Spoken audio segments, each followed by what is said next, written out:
South Carolina. Tim Scott has formally entered the Republican presidential primary. He is the only black Republican in the Senate and seeks to upend a contest dominated by coverage of former President Donald Trump and Florida Gov. Ron DeSantis. Scott will address supporters at his alma mater, Charleston Southern University, in his hometown of North Charleston.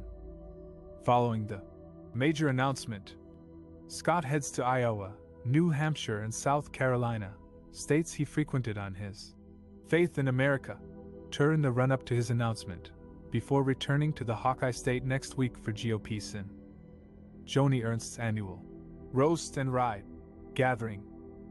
Scott, 57, is no stranger to path-breaking campaigns.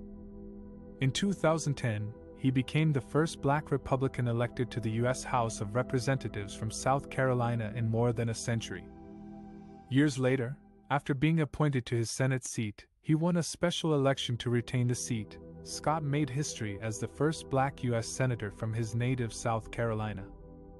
Ahead of his entry into the presidential race, senior campaign officials briefed reporters on their view of the path forward, acknowledging he will need to win over support from Trump and DeSantis, but vowing, in a veiled dig at both, that his candidacy will strike a more optimistic tone and condemn the culture of victimhood and grievance that, as his aides described it, has taken over both parties.